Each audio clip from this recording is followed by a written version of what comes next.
My name is David Fleming from the Disciples Ignited YouTube channel, where we're focused on Jesus, advancing his kingdom, and preparing his disciples.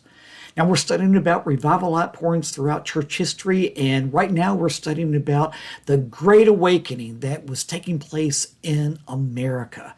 Now, concerning the revival movement in America in the 18th century, the spiritual climate of the church had really reached a low point.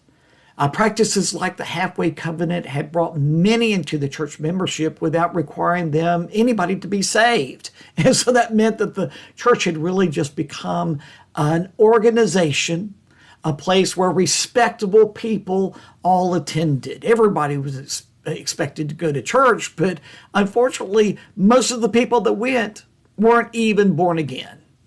So the church had become acceptable in the eyes of the world, but it had lost the presence of God.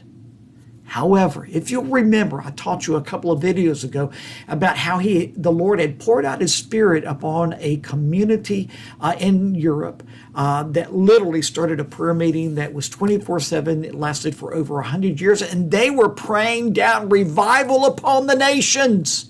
And that's exactly what happened in America. And I believe it is based a lot upon the prayers of these people in Herrnhut. America began to experience the reign of revival as early as 1727.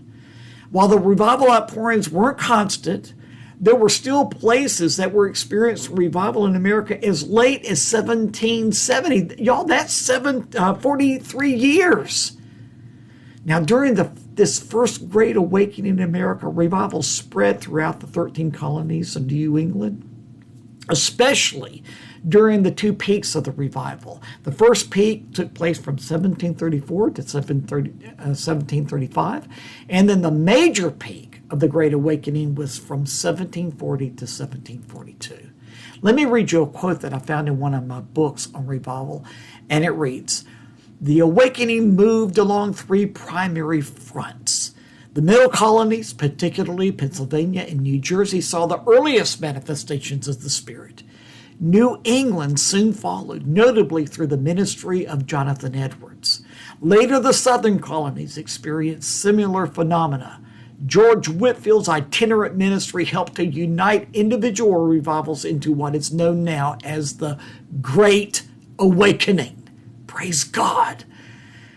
But you know, this first Great Awakening in America actually started in the ministry of a man named Theodore Frelinghuysen. He was a Dutch Reformed pietist who began to see remarkable conversions in New Jersey in 1727. Now, the revival fire was then carried by Gilbert Tennant to the Scottish Irish Presbyterians in Pennsylvania. And it wasn't long before the revival spread to the Baptists of Pennsylvania and Virginia. However, the early revival outpourings that took place from 1727 to 1734 were merely preparation for the revival deluge that was going to take place from 1734 to 1735 in the ministry of a man that you've all heard of, Jonathan Edwards, who pastored in Northampton, Massachusetts. Beginning in 1734, the revival began to spread like a wildfire through New England.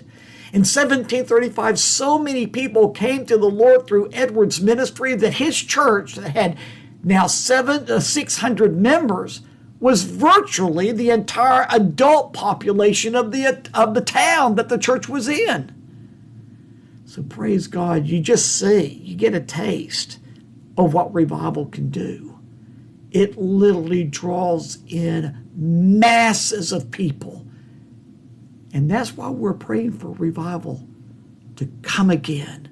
I mean, not just little pockets of revival outpourings that we're experiencing now throughout the nations of the earth, but we're praying for an outpouring that is going to cover all people, as a prophet Joel prophesied was going to happen. But there's so much more to talk about this great revival, the Great Awakening that took place in America. So join me tomorrow and you'll learn more.